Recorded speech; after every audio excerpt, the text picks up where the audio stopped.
Back so soon? Oh no, what happened? A little incident at the dog park. We gotta head to the vet. Oh, not again. These bills. We can use CashNet USA. We can apply in minutes, get a fast decision, and have the money in the account as soon as the same business day. All right, Cheddar, back in the car. When you need money fast, be the hero. All loans subject to lender approval. Speed of funding is subject to verifications and your bank's processing times. See CashNetUSA.com for more details.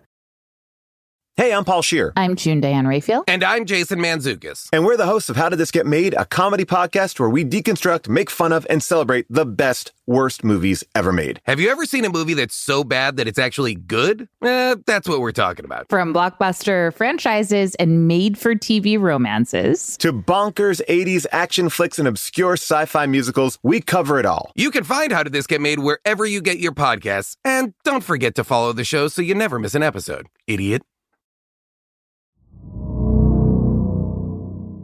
Content warning for discussions of sexual assault.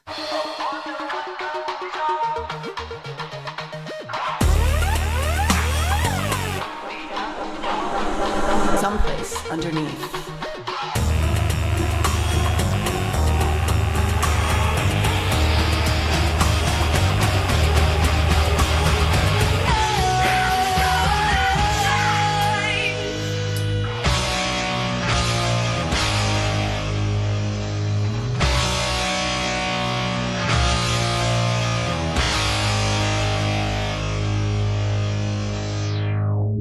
You know, I was thinking last night on my porch, I was having a glass of wine, thinking about 2025 and about how I would love to join a cult. Mm-hmm. I would love to be in it because America's so separated and we like physically live far apart and we're just yelling online all the time. I would love it if somebody was like, God is real and they love you.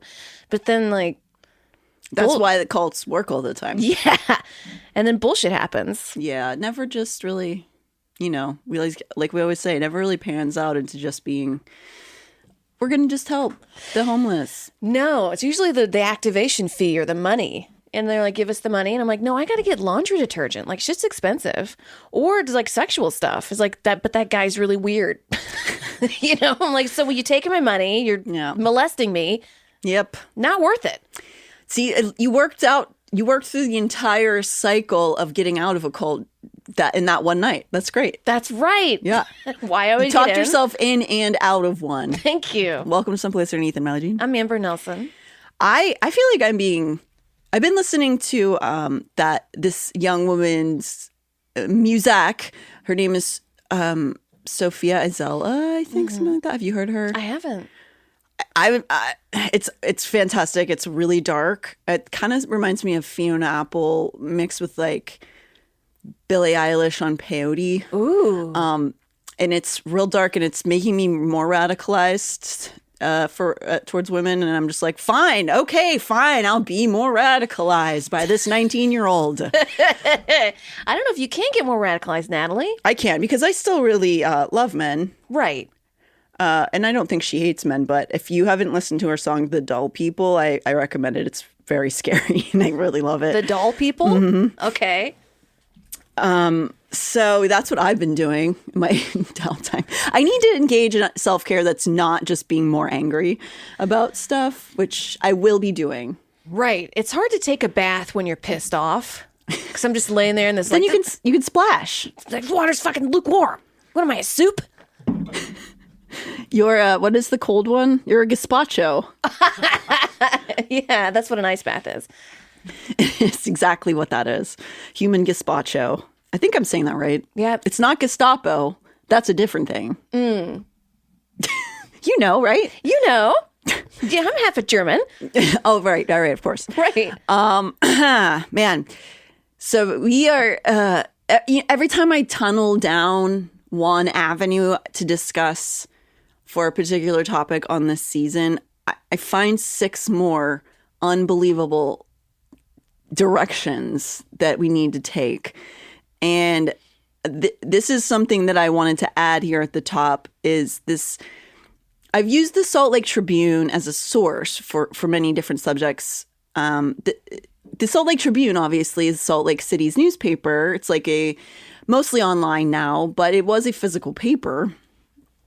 And over the course of the show, I found them very fair and have been rightly critical of the church. And, you know, now that I've come to understand just how much of Utah is fully in control of the Mormon church, and not just in Utah and other states, but definitely Utah, I became curious about who runs Salt Lake Tribune, because it really runs counter to a lot of the agendas of the church. And it kind of surprises me that it hasn't been elbowed out of their tight little space. Huh. So it's really because they control, which we will talk about, control so much of what happens in that state. And this is a pretty, I would call it liberal. I would call it vaguely leftist. It's not overtly, but I would call it fair. It's not propaganda. Is it controlled opposition? Well, it turns out that the Salt Lake Tribune has its own saga. And I do think we should talk about it because people who control the media are important to know about, right? Oh, they are? They're not just Fake news? Just trust them. Yeah. I imagine, most media outlets experience a lot of underhanded, dastardly grabs for power. And owning media, even paper media, holds a lot of power. Just ask Ghislaine Maxwell's papa, Robert. Oh, wait, you can't. He mysteriously fell off a boat one day. Damn, the richest way to die. It is. And the most mysterious. It's almost as though he could have fallen or could have been pushed, and we'll never know. It turns out that the Salt Lake Tribune has been around almost as long as Mormonism, and just like University of Utah, was originally owned by the OG Deseret Saints. So just like the University of Utah is not really connected to the church anymore, neither is the Salt Lake Tribune. It first started out as Utah Magazine in 1868, and while it was owned by LDS members, even back in Brigham's days, he had detractors and disbelievers. And by the 1870s, it ended up being bought out by 3 men from Kansas. And this is towards the ends of Brigham's life. And they were very anti-Brigham Young. And it became a somewhat progressive, liberal for the time, for the 1870s, right, newspaper that aimed vitriol at Brigham and the Saints. And at that point, it was called Salt Lake Tribune. And this is how the paper reported on Brigham Young's death in 1877. He was illiterate, and he made frequent boasts that he never saw the inside of a schoolhouse. His habit of mind was singularly illogical, and his public addresses the greatest farrago of nonsense that ever was put in print. He prided himself on being a great financier, and yet all of his commercial speculations have been conspicuous failures. He was hierophant and pretended to be in daily communion with the Almighty, and yet he was groveling in his ideas, and the systems of religion he formulated was well nigh satanic. Damn, they hated it.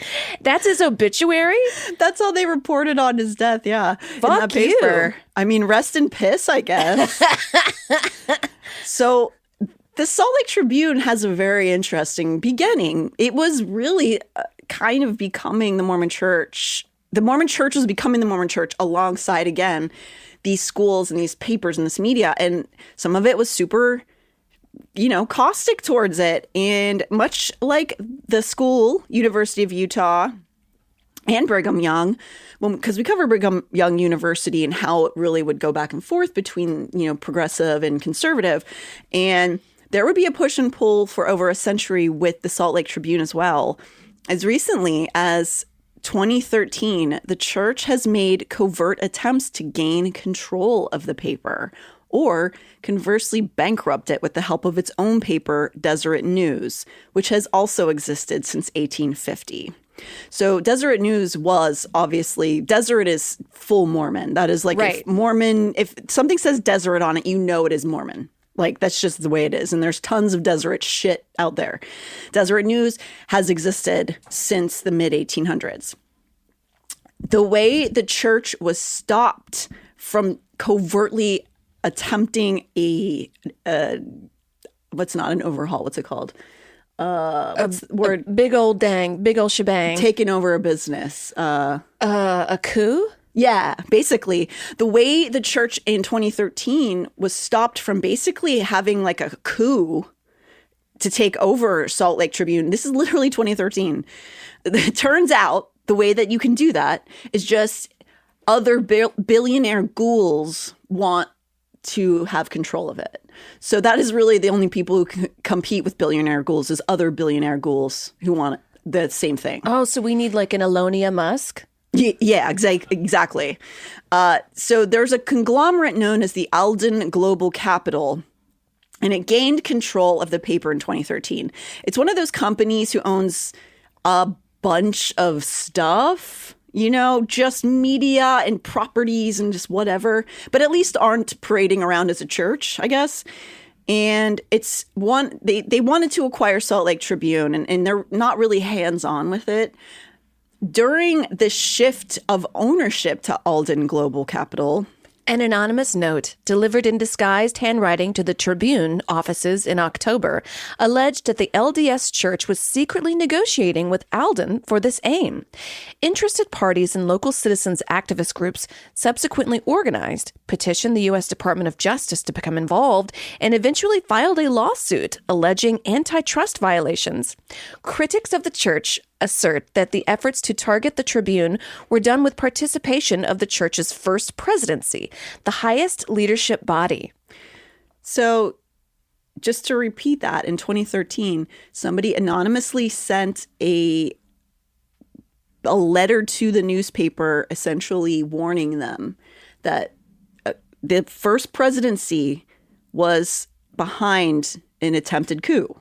They wanted to try to take control of this newspaper so that they could completely control the stories that were coming out of Salt Lake. This is detailed further in the 2018 book, Stop the Press, How the Mormon Church Tried to Silence the Salt Lake Tribune. This is just one of many changes to this paper. Of course, if it's been around for well over a century, a bunch of stuff's going to take place, but it's still changing to this day. Just a couple years ago, it became the first big-ish newspaper in the country to go nonprofit. This was just in, I think, 2019. For what it's worth, it has endorsed Democratic candidates since 2008, which very much does not align with LDS politics. As mentioned, this Salt Lake Tribune has gone against the interests of the LDS Church by, telling the truth. How dare they? I know. So I have been using them as a reference, and not just for Mormon stuff. They do some pretty good investigative reporting. In 2017, the Salt Lake Tribune won a Pulitzer for its coverage of the treatment of students at BYU who had been raped. In 2017? Yes. They won the Pulitzer for, quote, for a string of vivid reports revealing the perverse, punitive, and cruel treatment given to sexual assault victims at Brigham Young University, one of Utah's most powerful institutions. This episode is going to begin touching on the cover-up culture in Mormonism, but I really wanted to first address this and how it connects to that. So this Pulitzer Prize came from a culmination of multiple articles and investigations from the Salt Lake Tribune. So it is many, many layered, but one of the main themes that kept returning in these articles was the handling or not handling of rape and sexual assault. Not just on BYU campus, but also addressing the, in my opinion, vomit-inducing responses from the Office of the Honor Code. Oh, are these the people that are like, are you tucking in your shirt? Are you in bed by 8 p.m.? Yes. And we've talked about them a little bit already this season. We're definitely going to be talking about it more. But yes, it's the office where you are basically policed. It's the hall monitor office. But like on speed. Like it's really intense. So if a student at BYU is, say, assaulted off campus, they may want, they might want to go to the police to report it, right? Well, this reporting from the Salt Lake Tribune covered a number of cases of assaults where victims would be terrified to go to the police, even more than a victim would be in general, because they didn't want the Honor Code office to find out. Why?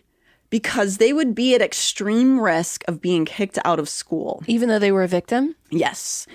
So this includes instances where they weren't even breaking code by, say, drinking or sneaking out, which that is also an issue, which we'll talk a little bit about. But one girl who goes by Emily, who was a part of this investigation, was attacked while going to her job on campus as a janitor to earn a little money while she was a student.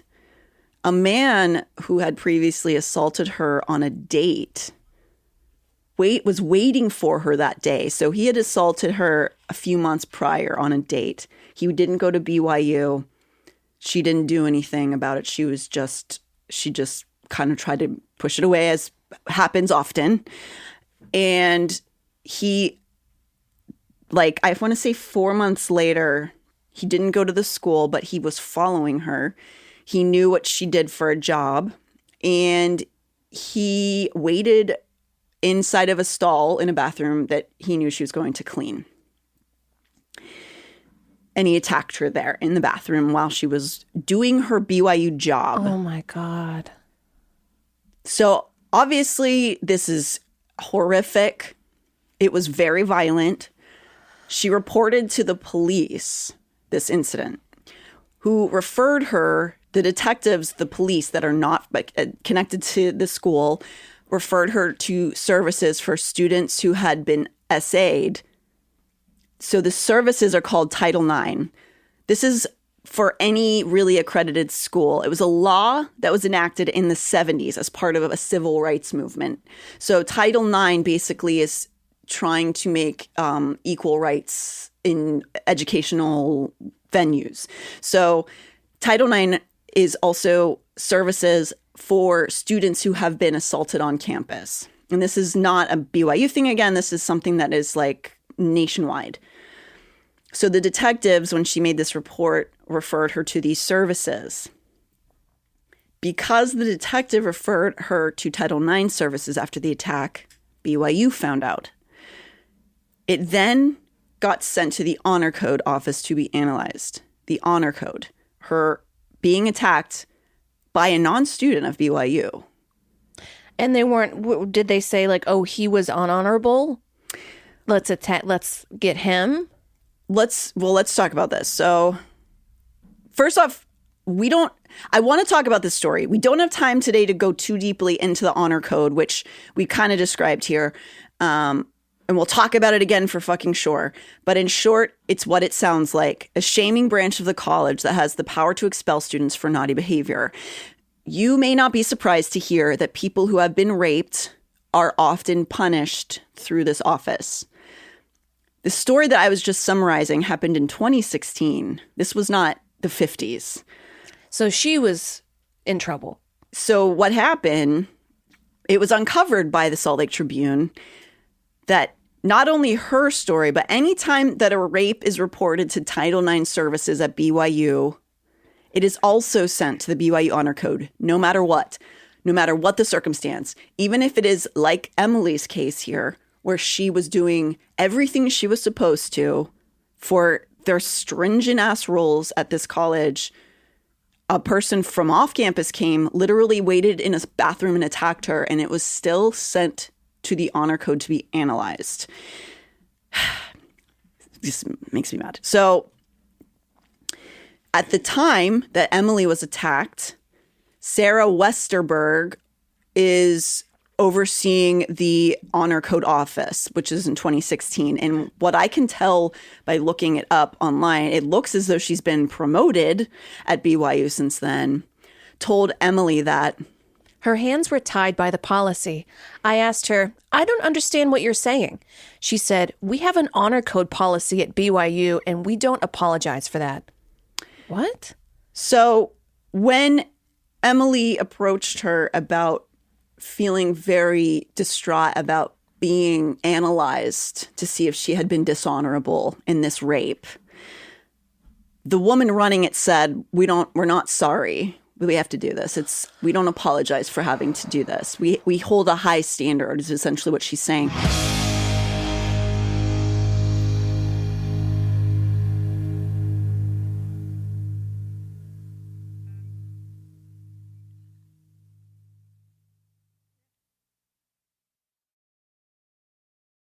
I've got too many bills. If you need funds, you can apply in minutes at cashnetusa.com and have the money in your account as soon as the same business day. Okay, got it. Applying now. They've been helping hardworking people cover emergency expenses since 2004. Hey, look, I got it. You've got this. When you need money fast, be the hero. All loans subject to lender approval. Speed of funding is subject to verifications and your bank's processing times. See cashnetusa.com for more details.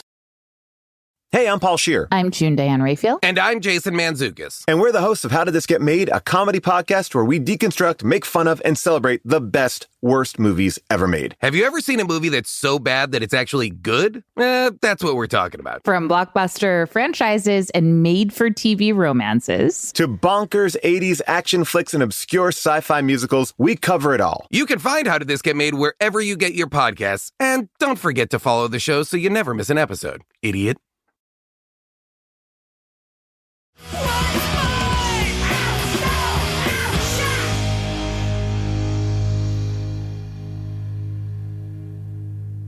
Sometimes the older women that have been raised under this for so long, they get told, you know, who knows what her life was like when she was younger. And then now that she's older, she gets a little cookie from the patriarchy. So she just upholds it. And I hate that. I do too. And I got to say, I don't think she's that old. No. No. I think this isn't an ageism thing. It's just simply like the longer generational. For sure. But I would also add on top of that, she's not even that far back in the generations. I'm not letting her off for this because the way that she spoke to this student is repulsive. There's so much we do need to talk about with the honor code policy, but I'll say this here. Because rape victims are also analyzed by the honor code in cases like Emily's, and her rapist, who attacked her so brutally the first time, she had bite marks on her body, because the bathroom rape was the second time he had attacked her. But this is the first one that was on campus.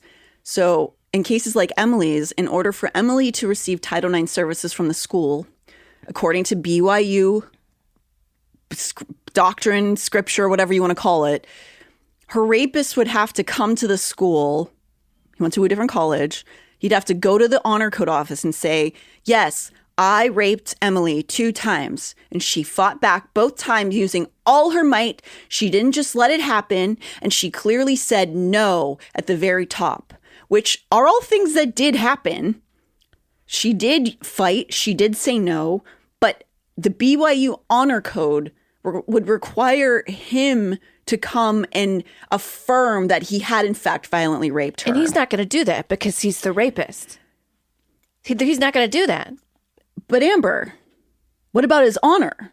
He must care about his honor. He doesn't go to BYU, so but her opinion just means nothing? Is she even a human being? Well, that is what happens in the honor code office a lot, which is they try to play off, oh, well, you know, sometimes kids engage in sexual misconduct and then they don't want to get in trouble. And so they say rape. And so we have to make sure that they really were raped. And so in a case like this where she was attacked in a bathroom, they were still telling her that they needed to make sure it was legitimate rape. Fuck them. Fuck them. So, all of them. Yeah. So this is but one of dozens of cases that the Salt Lake Tribune reported on that got them the Pulitzer. And let me tell you, it is a really hard read. The rage and disgust, I feel, is going to require, again, some self-care this weekend. I will say that one other case within these articles, right before another woman, right before she got kicked out for being violently raped and chased down when she broke free by another BYU student because they had taken acid beforehand, had men from the school interrogate her from the Honor Code office, making her relay every single detail of this very clear attack that they had proof of via witnesses, via people saying the man himself told people she said no over and over again. So they had all of this stuff, right? Oh, so this was like other people witnessed it? Yes. Oh my God. So after all of this, she still had to go to the Honor Code because, of course, she took acid. And so was she asking for it? Not to mention the other people also took acid, the people who were witnessed and raped her. But she had to tell all of the details to these men who are just people who work at the school. And they let her know they would pray about it and let her know what happened, what their prayer tells them, which the next day was that she was expelled. So don't send your daughters here. This not, isn't safe. It's not safe. This is a literal hunting ground. He chased her and attacked her in front of everybody. I mean, if you... Yeah. Women don't go here. Don't go here. Go to another college. Go to Harvard or Yale. I'm sure that happens there, but they don't have these fucking honor codes. Honor code office? Fuck you. Yeah, it's bad. It's really, it's just really bad. protecting predators. That's all it is. Yeah. And that's not, unfortunately, just relegated to the college system. And I said the praying part, right? A lot of people who mishandle these cases at BYU are the same people who see over the respective wards and stakes. Bishops in the Mormon Church, in Mormonism, are lay people, which is to say that they're not ordained. They have other jobs, and they bishop over people. Oh, so you can be like a CVS checkout clerk telling me you're going to pray about it? Yeah. So a lot of the people who you ask for your ultimate trust with your soul and your secrets and your salvation are, regional grocery store managers, dentists, ex-cons, because they don't do background checks for bishops. We'll talk about that. Family doctors. That's right. Your proctologist might also hear about how you committed sexual sin by masturbating to the thought of being smothered by the fat ass of the 27th United States President, William Howard Taft. He will be the person you tell your horrible sins of masturbation to. And the psychiatrist. This is why people are afraid to go to therapy. Well, definitely in this community. Bishops also work with and for BYU. So this isn't just about the school setting, unfortunately. But based on the behavior of the church structure, one has to question if the Honor Code office is really about covering up as much as possible in order for the school to appear pristine. Is the Honor Code actually about sculpting productive citizens of the world, or is it about making the school and as a result the religion seem perfect and everything's fine? It seems like there's spies everywhere. There are.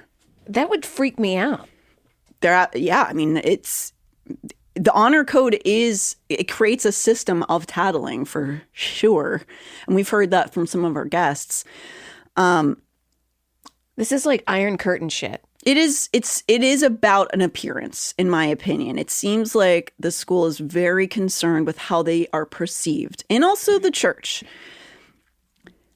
Because of the vast volume of sexual assault cases connected to the church, it would be physically impossible for us to go over every single case of SA covered up by the church. The podcast Mormon Stories is on its 1,975th episode as I write this, and they've barely scratched the surface of abuse cases. Now, not every episode of Mormon Stories is about sexual abuse, but a whole lot of them are. I think at times we can become numb to hearing about sex abuse because it feels so big, but the cases are so vast in number in the LDS Church, we can't ignore this. Even though we aren't a part of that community. So many people are begging for help. Last week, we mentioned the website floodlit.org, which has archived each instance of somebody directly tied to the church be it an active member or a person of position in power who has been accused or convicted of sexual assault. And on Floodlit, the numbers of cases grow, maybe not every day, but they grow consistently. These are, again, only the cases that have been investigated. So it is absolutely not a full list of people who have committed these acts in the church. Is religion just like organized religion, just like men's sexual perversion and like ownership of a woman and do whatever they like, I am God? You know, Amber, I really struggle with this because I come from such a place of being cynical about it, but it's really hard to not feel that way when we look at these these statistics, we look at their policies, we look at their literal scripture. And it's not just Mormonism, but that's what we're focusing on right now. It's hard for me to not see it like that. I hear more statistically, more women are leaving the church, young women, and more young men are joining the church. And I don't think it's because young men are finding God. I think it's like this is an organization where you get complete control over another human being and she is your property. Well, not only that, it's also promising to be handed a wife, which I think that hurts men and young men as well, thinking that they don't have to do anything to earn a wife, that they just should be given one. Yeah, you have to work at things and like work on your spirit yourself. Yeah. Your interests, your hobbies. You know, Jenny Gage definitely talked about that with her ex-husband when we talked to her. Social media activist and ex-Mormon Jenny Gage shares her story with us of being manipulated by a bishop into a marriage to a returned missionary with a sketchy past. Well, I was very much groomed to obey. So I met my ex-husband when I was 19 years old, and I was introduced to him by a priesthood leader in my stake who I very much respected as somebody who kind of had like Heavenly Father's direct hotline in his pocket. And I was waiting at a table at the Olive Garden one night when this man, this priesthood leader, sat down at my table and somewhere during dinner said, "Jenny, I want to introduce you to your future husband." Wow. That is how I was set up on the blind date with Jake. It wasn't, "Hey, we have a guy that I think that you would really hit it off with." He told me, "I know who your future husband is. He just came home from a mission, and the Holy Ghost is telling me that I need to introduce you to." I was already engaged to somebody else. He didn't care. So while I'm like, I didn't know that. Yeah, Already. grating the cheese on their pasta. He's given me the big sales pitch on how the Holy Ghost was working through him. And I believed that. I had been groomed to respect my priesthood leaders. And I had a lot of just admiration for this man and his wife. So by the end of dinner, I wrote down my phone number on a little receipt. This would have been 1995, and said, have him call me. He went home that night, and at 2 a.m, he would call Jake. It was before cell phones, on the old school phone. And he told Jake, "I have found your future wife." So priesthood leader that we both very much respected told both of us that we were supposed to get married. We went over to dinner at his house. That was one of our first dates. And he pulled us aside and just bore his testimony to us that I very much feel like the Holy Ghost was telling me that you two are destined to be eternal companions. And again, that very much like is this young 19-year-old girl who just come home from one of the BYU schools where that was very much part of the culture. It's like Heavenly Father is speaking directly to me. So very quickly we got engaged. So number one, priesthood leaders told me I had to marry this guy. Then on our second date, my husband would go down my bikini top, which is a huge no-no for Mormon girls. Our second date, we went to Olympic Gym in Troutdale, Oregon, and in the hot tub, he started kissing me and went down my bikini top and basically very inappropriately, without any consent and without me giving him any signs that I wanted that to happen, touched me in inappropriate ways. And the date kind of ended. I didn't know what to do or say. I felt very guilty about it because that was not a behavior that was typical of me. I grew up in a purity culture. I was also still at that time engaged to somebody else and had expected, not to be physically touched like that on a date with a returned missionary who just come home from serving a faithful mission. Mm-hmm. And that was a Saturday. On Sunday, the next day, we both went to the same ward, but I had never met him at church before. But that Sunday, we were sitting in the same church. He was saving me a seat. I wasn't sure that I ever wanted to go on another date with him. I hadn't really felt anything spectacular being in his presence. And he told me that he had made an appointment for us to go confess to our Mormon bishop about what had happened in the hot tub. I met him in the bishop's office after church, and Jake told the bishop, I went down her bikini top, I grabbed her butt. The bishop asked for specific details about what had happened. And he then told us that we had committed a sin. And he said, I want you guys to hurry up and get married before you sleep together after our second date. So I'm so mad for you. I'm mad for you right now. We committed a sin. Who's we? But that's a big problem with that sort of hierarchy is if I obey the rules, then everything's going to be treated to me okay. But then sometimes people are predators in these systems and then they don't get the blame. Jake didn't get the blame, and I didn't even think about that until a couple years ago when I was talking about this on TikTok one day, and somebody was like, wait a minute, hold on. So he was predatory with you, and I hadn't consented. I hadn't expected that. I had never done something like that with another boyfriend.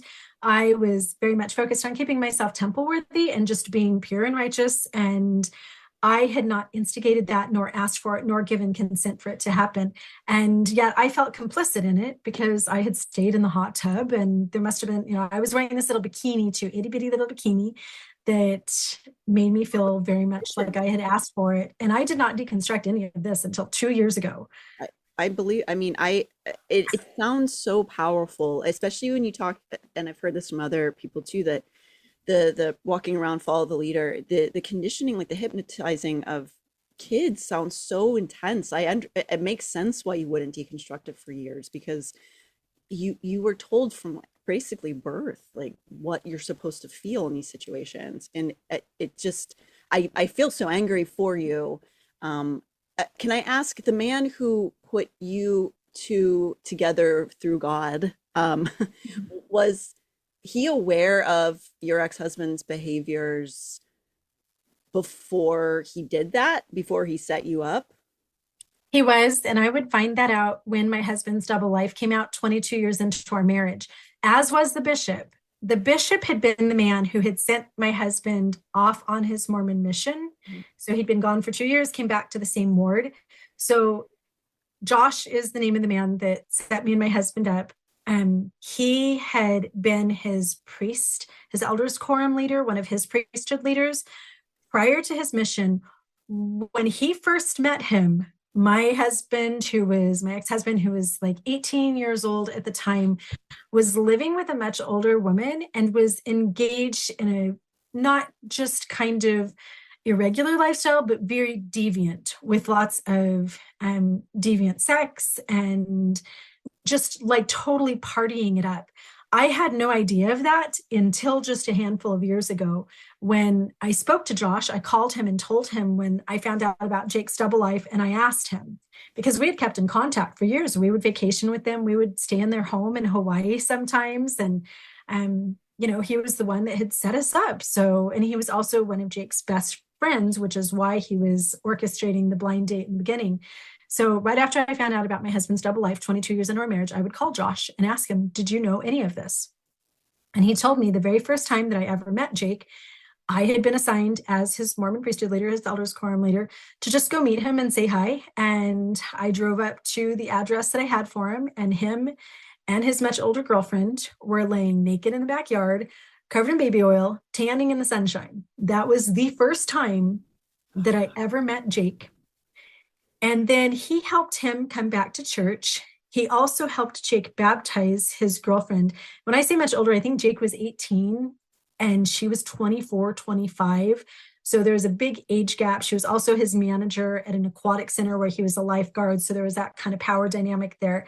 And so Jake would then baptize his girlfriend, thanks to Josh. And Josh would then help Jake get out on his mission, which is a little bit unusual because typically sexual purity is required. But Josh and the bishop and the stake president and a bunch of other people just decided, hey, this guy's repented. We're going to send him off on a Mormon mission. And off he went on his mission. So Josh knew everything. And he told me later, 22 years into our marriage, when I had a meltdown and was like, wait, you set me up with a predator. And he told me, he said, I knew that when Jake came home from his mission, that he needed a good woman. And that good woman was going to make the difference between him falling off the cliff again or having a happy, healthy life. So I was sacrificed. Yeah, that's what it sounds like. It sounds like you were handed over as some sort of like tool for your ex-husband to recover upon without your consent, which is, we see this outside of the Mormon church too, but it immediately makes me think of, I don't know if you know anything about the Duggars, but Yes. the Duggar was handed to Josh to help him stop sinning, who was in his violent sexual predator. And this girl was just handed to him to like make him better. And it sounds like that's what happened to you.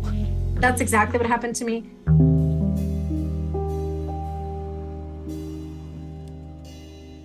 Well, listen, I'm agnostic. I don't really know what's out there. I don't know what God might be or if God is a thing or a sentient being, but the one that we've been sort of taught in our lives with the old man, the old white guy, it's just not that. It's not. I know it's not. I do not believe with an ounce of my being that the God that they're presenting in this church and churches like it, I believe that person, that thing, that man does not exist. That's not what is out there. The creator of the cosmos does not care about what dress you have on. Right. Well, I feel you're right about that. I feel like the creator of the cosmos, wouldn't they be like, you're just using my name for money and rape and just hurting and destroying all these people? Stop. I would hope. To send it like Tower of Babel or something? Well, every time I don't know, a lot of times in the Christian denominations, God punishes people who haven't really done anything wrong. Right. Just send a flood. And you're like, wait, no. Like, what? I was just chilling. No. Yeah, so that's a big question, obviously, that's bigger than the show. Because, like, why would you allow this to continue? Do you even exist? Yeah. Show yourself. You know, a lot of people go through these processes, and some of them come back to God. Some of them come back and figure out how this works in their mind. And I think that there are ways that you can rationalize and realize and feel. I don't mean rationalize. I mean in a positive way, that you can find God even though the way that God is represented in society is generally pretty negative and bad, in my opinion. It's like me on the porch the other night. Full circular cult. Yes, so in this moment in the Mormon church, I know we're talking about some really heavy stuff, but I do think that we have to, it's being, the very fact that it's being covered up at this level is not an exaggeration. There are power structures in place with the very specific intent of making this try to go away in the Mormon church. But before we even get to that cover-up stuff, there's just the direct also, if you look at assault, with the cases of a bishop or someone in a position of power in the church assaulting a member left in their care or trust, that is a little bit easier to process. I wouldn't say understand, but you can look at that and say that's an abuse of power, right? If a bishop attacks somebody, so that's something that all of us can pretty much understand, right? And first-hand abuse takes shape in many ways. There's, of course, grooming, which is gaining the trust of an individual and making small movements over time to gain control of them. There are dozens, if not literal thousands of cases of this occurring in the LDS Church. Grooming is something that we're all kind of familiar with at this point, right? One such case connected to the LDS Church is covered in the book, The Sins of Brother Curtis, the story about the child molester Franklin R. Curtis. The book follows the story of one of his victims, Jeremiah Scott, but he had many victims, at least 20, mostly from the Mormon Church, probably more than 20. His grooming techniques were pretty textbook. He would meet struggling single mothers or struggling, low-income families in the church, tell them that he's here to help, take the kids off their hands for a little while. He's just a good old boy. He's trying to help you out. And slowly, progressively earn the love of the family, making them meals, giving them little treats, taking the kids on trips and letting them smoke cigarettes around him and being the cool guy from church. And then little by little, nudie mags would suddenly be out. Or he'd be like, go ahead and watch some stuff on my TV. Or there would be things where they'd have to take their clothes off. And this is also one of many, many Mormon men.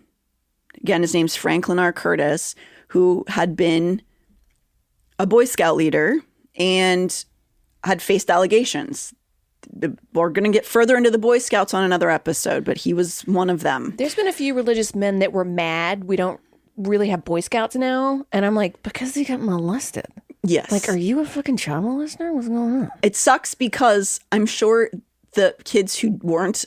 I know Boy Scouts can be this really enriching experience for people. Yeah. One of my my college boyfriend went really far through it and enjoyed it, but it's again just not doing the due diligence of doing background checks and doing references and all of that stuff. Things that would prevent an awful lot. It wouldn't prevent all of it because you can't prevent, even if you kept your kid home and they saw limited people, it doesn't fully protect them. You can't always know who the bad men are. No. But there are pathways to take to at least mitigate a lot of it.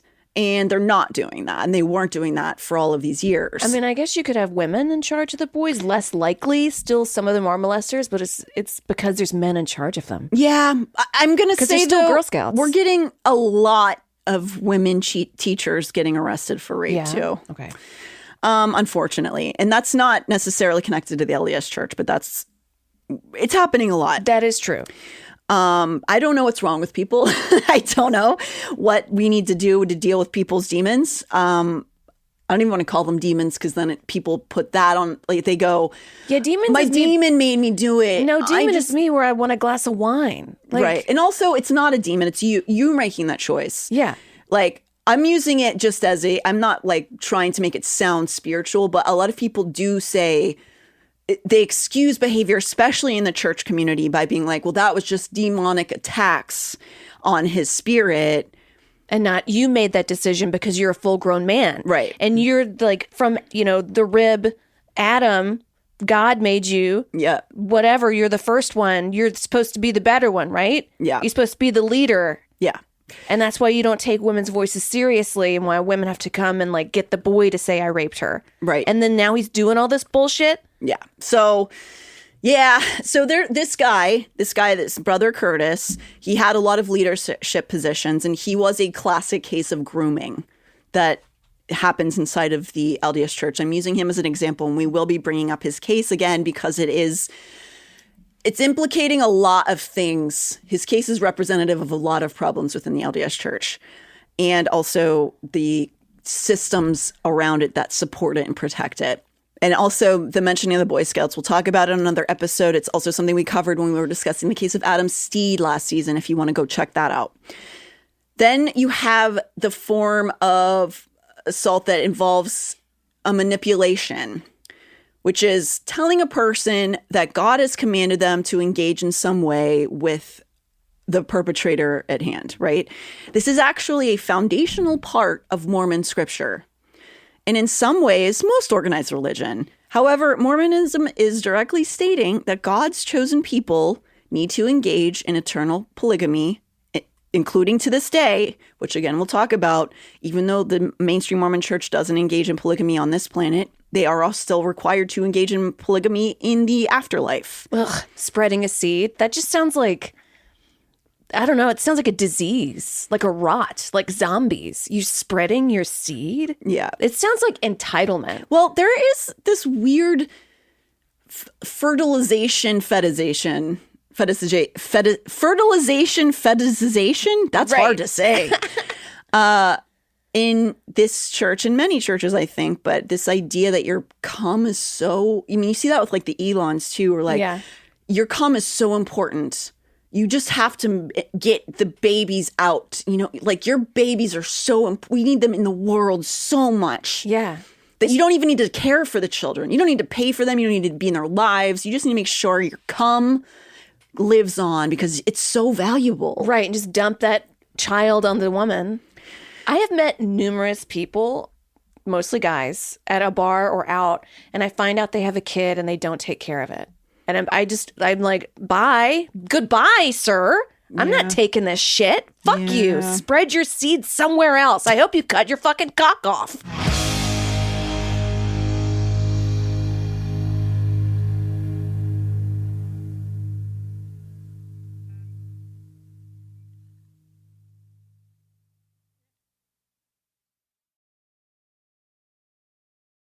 Oh, I've got too many bills. If you need funds, you can apply in minutes at CashNetUSA.com and have the money in your account as soon as the same business day. Okay, got it. Applying now. They've been helping hardworking people cover emergency expenses since 2004. Hey, look, I got it. You've got this. When you need money fast, be the hero. All loans subject to lender approval. Speed of funding is subject to verifications and your bank's processing times. See CashNetUSA.com for more details. Hey, I'm Paul Scheer. I'm June Diane Raphael. And I'm Jason Mantzoukas. And we're the hosts of How Did This Get Made, a comedy podcast where we deconstruct, make fun of, and celebrate the best, worst movies ever made. Have you ever seen a movie that's so bad that it's actually good? That's what we're talking about. From blockbuster franchises and made-for-TV romances to bonkers 80s action flicks and obscure sci-fi musicals, we cover it all. You can find How Did This Get Made wherever you get your podcasts. And don't forget to follow the show so you never miss an episode. Idiot.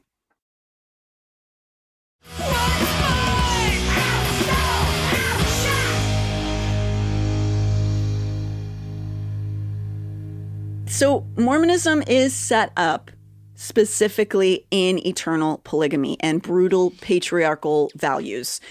So this form of manipulation that a lot of times ends up in sexual assault goes all the way back to their first prophet, Joseph Smith, who, as a reminder, took in a 14-year-old servant and then told that servant that God instructed him to marry her after he was already caught assaulting her.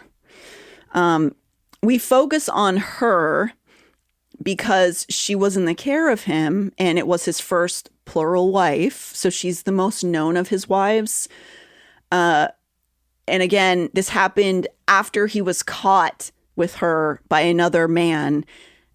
He was already essaying her. And his wife didn't know that he was taking on plural wives for a long time. And so one could say maybe that when he was caught assaulting her, he went, oh, God said it. Yeah, he would have just kept assaulting her and no big deal. Yeah. And like the polygamy thing wouldn't even exist if she wasn't caught. And also, it kind of interestingly might play into a little bit of why in our country, still to this day in 41 states, if you rape a kid and then get permission to marry the kid, it's no longer rape anymore. Right. It's kind of like what just happened with Joseph Smith at the beginning there. But then the kid can't get a legal divorce because she's considered a kid. Yes. He becomes her parent until she's 18. He's her daddy husband. So, yeah, we focus on Fanny Alger a lot when we're talking about Joseph Smith's indiscretions. But many of his other later wives were also teenagers. At least 11 of his other wives were teenagers, 7 of them underage by today's standards. Adult women also who were already married At least 12 of his wives were married women. And good Lord, if you read through some of the accounts of these women, the fucking load of bullshit that he would spew at these women, it is as pitiful as you would imagine it. It is like, yo, baby, I got this beep from my boy, the creator, 10 years ago, and he legit said that someday that fine ass honey is gonna be your plural wife, no cap. Yeah. I respect you're married already, but God doesn't. So he just made these men cucks. Yeah. He literally wrote letters that were equivalent of that, being like, just dismissive and like, when well, you were 12, God told me that you were going to be one of my wives. And now that you're 22, it's time. I know you got married already, but I'm sorry, I don't make the rules. And these dudes weren't mad? They were just a lot of them were. Okay. But some of them just were like, oh, God, I guess God did. God said. So that is the foundation of this church. The LDS church, this is the foundation of it, period. There is no getting around that. Brigham Young continued this atrocious behavior. We don't talk about it as much, but he also married children, dog. He married, one of his wives was 13 years old. That would be illegal even back then. It wasn't chill back then. No. He was 43 at the time. Ew. Yeah. Ew. He married an 18-year-old around the age of 43 as well, and she ended up having 10 of his children. Ugh. Yuck. He was still fucking I'm sorry, guys. We're getting vulgar, but I'm pissed. He was blowing loads into women, having kids with them until he was 66 years old. Fuck that, man. Disgusting piece of shit. Is this why the alt-right loves this kind of religion? Not necessarily Mormonism, but they always talk about the birthing rate. Of course. They just want to come inside a bunch of girls. Well, that's it. They want to not have to try. They don't want to have to engage in like human emotions and deal with their own problems and like deal with an autonomous being. That's what you're saying. Yeah. You're right. Because I keep hearing they're like, oh, women are now property of the government. I'm like, I think you're mad because they're not your property. Well, those guys suck. Like, that's the they end. suck and they're everywhere. But the reason they say that shit is because they cannot physically be cool and fun. Like, they cannot. They don't know. Then they refuse to learn. They don't want to try. That sounds like a bummer. And the like real cruel part of it is that if they did, they would be a lot happier. But they're not going to try. And so these kind of systems kind of encourage that behavior. Just like an old fucking loser coming inside a child because God told him to. Right. A frog man. A piece of shit. A fucking human wart. I knew this one was going to set you off, Amber. I'm sorry. So, because they can be as old and ugly and stupid as they want, and they still get a child. Yeah, God said. Because God said, fuck you and fuck your God. Fuck you, man. Oh, no, I've radicalized you. I honestly think, like, if we're on the decentering, I think we need to decenter God. Well, I definitely think we should be decentering Christian, like, organized Christian God. I do think that has caused a lot of problems. I'm not saying people shouldn't be Christians. I'm not saying that at all. But I think that what has become Christian God is, especially when it's very confusing to me as somebody who did not grow up with much Christ-centered stuff. Every time I learn about Jesus Christ, the people who say his name all the time and like say that they're worshiping on TikTok and stuff are not exhibiting a single godly thing that he said. Like, I don't understand the disconnect, like the cognitive dissonance of saying, being this person who just professes Jesus Christ over and over and over and talks about Jesus constantly and says, Jesus. I don't know how I didn't grow up saying it that way, but I guess a lot of people in church say Jesus. Who I've read the things that Jesus stood for in those books, and they're not doing any of them. No. They're doing literally the opposite. Because they want to be a weird little frog guy that has their own little child bride. But even the weird like women, like the MLM like girlies and stuff like that. Why are you saying Jesus? Like, I don't know. Please explain this to me. You're not doing anything like that book says he did. No, well, because you can just be like, blah, blah, blah, blah, I'm a bitch, I'm horrible, blah, blah, blah. And then right at the last minute, be like, I'm sorry. And then cross your arms and go. I guess. I don't understand. I wish that somebody who was in that world, who they would never talk to me, but who profess, I'm like thinking of like if anybody's chronically online, like the Brittany Dawns, like those people who are so openly cruel and bigoted and kind of just like seemingly kind of greedy and kind of steal money. And like that woman who I just mentioned was sued by the entire state of Texas for conning people in her fitness scam, and then became like a Jesus woman and just was like, well, I'm Christian, so it doesn't matter. God, and if you call out this behavior, you're called like a hag or something. Like, no, I just want people to not break the law. Anybody who would say that to you does not deserve your time or attention. Just that they don't.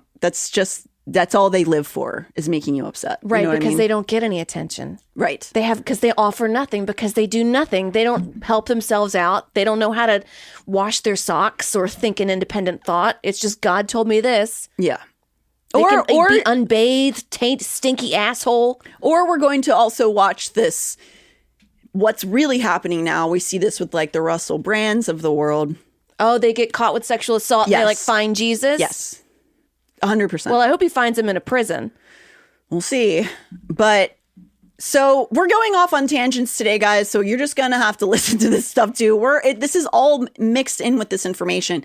It's a lot to process. And Amber, I appreciate that you are experiencing all these emotions as we're talking about this, because I do think that is how angry people should be at this. Yeah. And so we're going to go on some side tangents here, but like, this is literally crazy. And it is crazy. Like we've said before, like you're literally preaching God and spirituality and a higherness. And we want to come together. We want to be said that you're special and God loves you. And then now you're pulling this shit with children. Right. To reiterate, this is not a problem exclusive to the church world or the Mormon church world.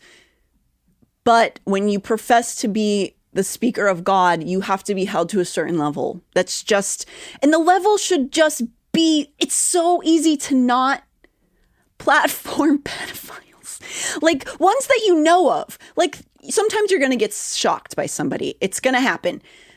But they are in the business of covering these things up over and over again. And of course, so listen, all of this is to say that firsthand abuse in the church via manipulation is literally in their scripture, right? So talking about, Brigham and Joseph and all of the polygamists and like all of this stuff moving forward, it is manipulation. Physical sexual manipulation is literally in their scripture. We'll talk about the DNC at some point. And we'll talk about the other one, I guess they're calling it scripture, that Joseph Smith put out called the Pearl of Great Price at another case on another day. So then, of course, the other kind of essay is just literal physical intimidation. That is just attacking somebody, right? And so manipulation, physical intimidation, grooming, those are three kinds. It's not like that's not a full list. It's just the ones that I think are prominent. Currently, there are 120 bishops, 10 branch presidents, 6 elder quorum, 11 elder quorum presidents, 2 general authorities, 16 high priests, 11 mission presidents, 13 stake presidents, and 89 youth leaders who are case filed on floodlit.org's database. That's a lot of people. And that's just a selection of the leaders who are there. There's other leadership roles that I didn't even include.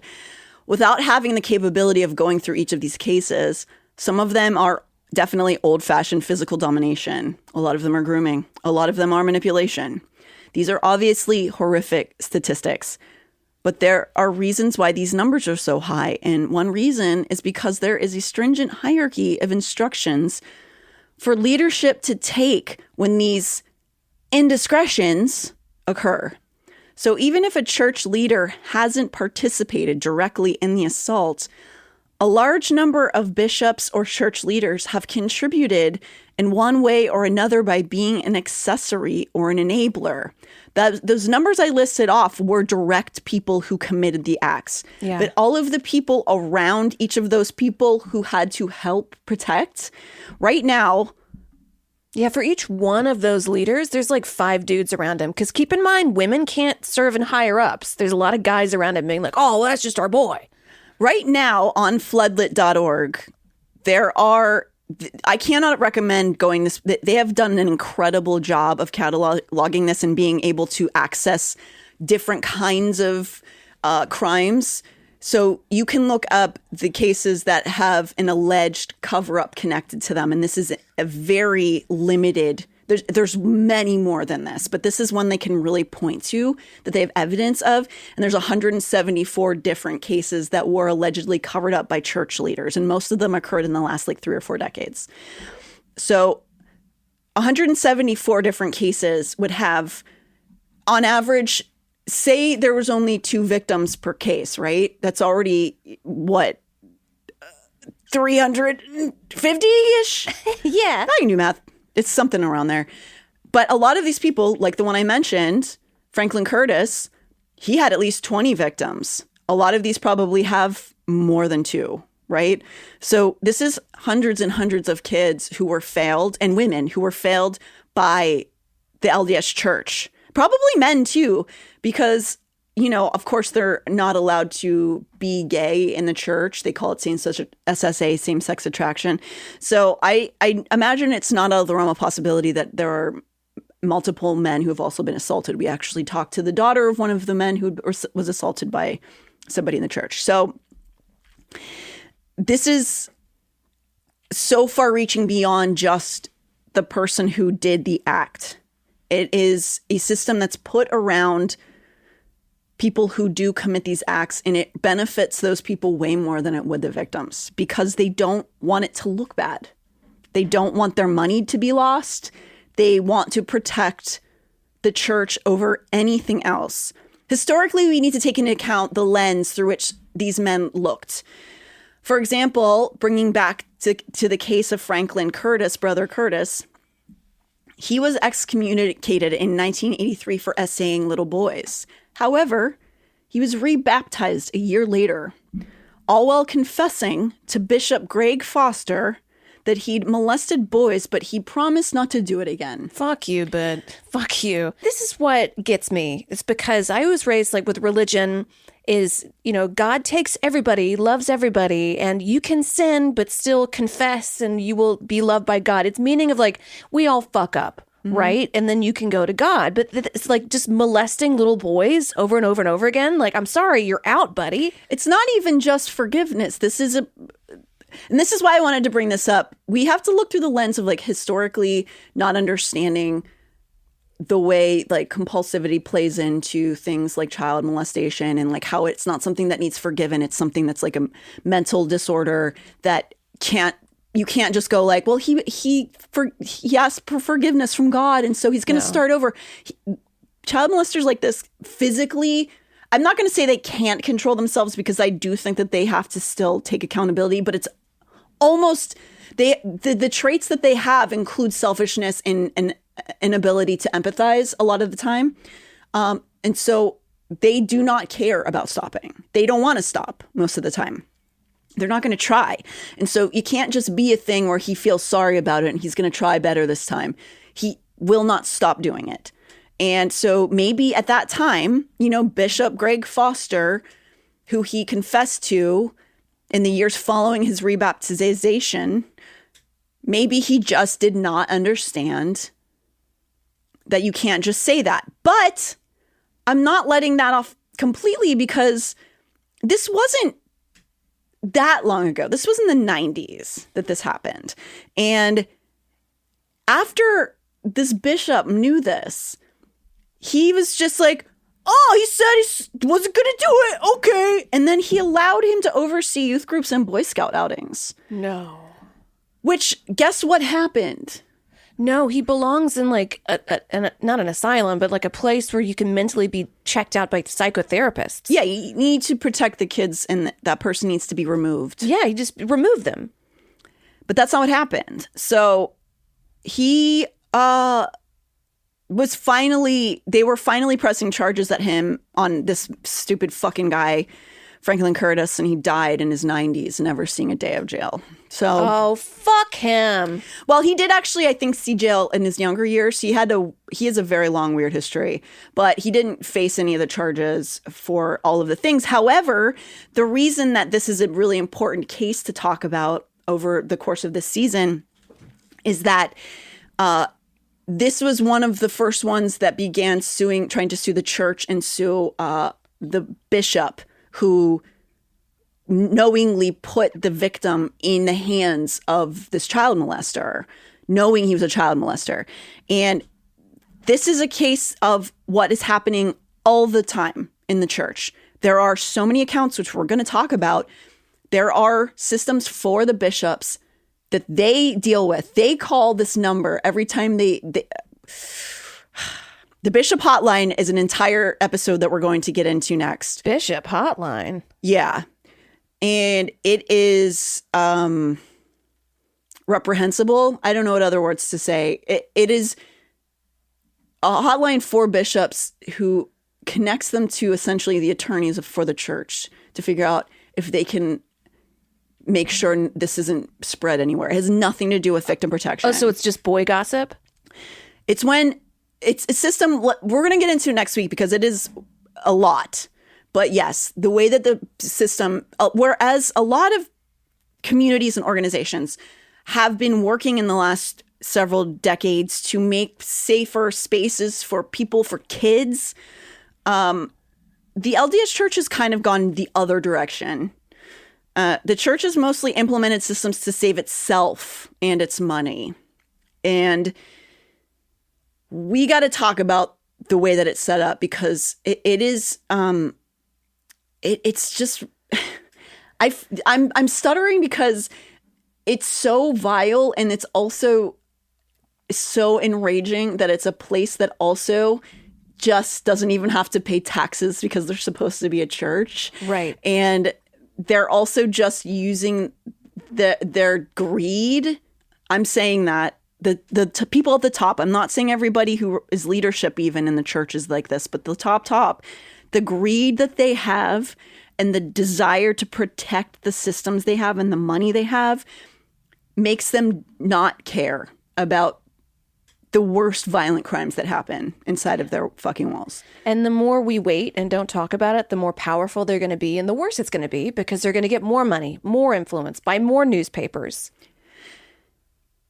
And maybe, just maybe, if you have to keep sweeping things under the rug to make yourself look good, then maybe intrinsically you're a bad organization. And eventually the rug's going to start ballooning up. Yeah. Maybe some of the stuff you swept under there, they're going to going to develop into little like tentacles that are going to come out from underneath the rug and then fucking grab you. So with, Franklin Curtis, with a lot of them, could you say some of those guys just didn't know any better? Sure. But the church is not doing anything to enrich or teach their bishops, the people who are overseeing their churches without background checks. I cannot emphasize this more. They very recently started to add background checks for people who directly deal with youth. You know who directly deals with youth? Bishops. But they don't do background checks on them. Because the problem with it, guys, I'm rambling. We have to end this episode today. But one of the main problems with that is what we've discussed, which is the bishops are supposed to be given over the power of the church by God. So the people who are suggesting the bishops are supposed to have had a revelation.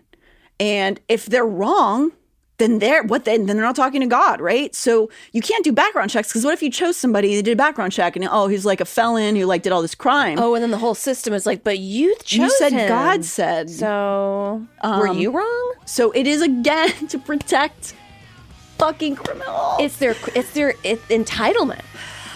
It's just entitlement and it's greed. Coming up next week, there is an extensive, detailed process for handling cases of abuse in the LDS Church, but that's not as proactive as it may sound. At least not for victims, not by a long shot. But the process does serve one sinister purpose. And that process is controlled by a law firm called Curtin McConkie.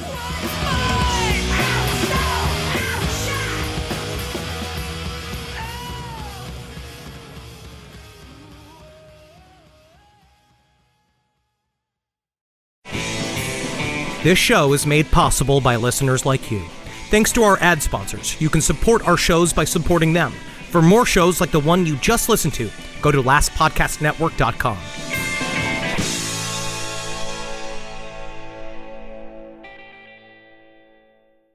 Hey, I'm Paul Scheer. I'm June Diane Raphael. And I'm Jason Mantzoukas. And we're the hosts of How Did This Get Made, a comedy podcast where we deconstruct, make fun of, and celebrate the best, worst movies ever made. Have you ever seen a movie that's so bad that it's actually good? That's what we're talking about. From blockbuster franchises and made-for-TV romances to bonkers 80s action flicks and obscure sci-fi musicals, we cover it all. You can find How Did This Get Made wherever you get your podcasts. And don't forget to follow the show so you never miss an episode. Idiot. Your Space Coast vacation is preparing for liftoff. Start counting down now. 10, 9, 8, 7. It's time for a beach vacay that feels like heaven. 6, 5, 4. Come explore Melbourne and the beaches. 3, 2, 1. It's time for some rocket-filled fun. Count down to your best beach vacation ever on Florida's Space Coast. Launch your planning now at visitspacecoast.com.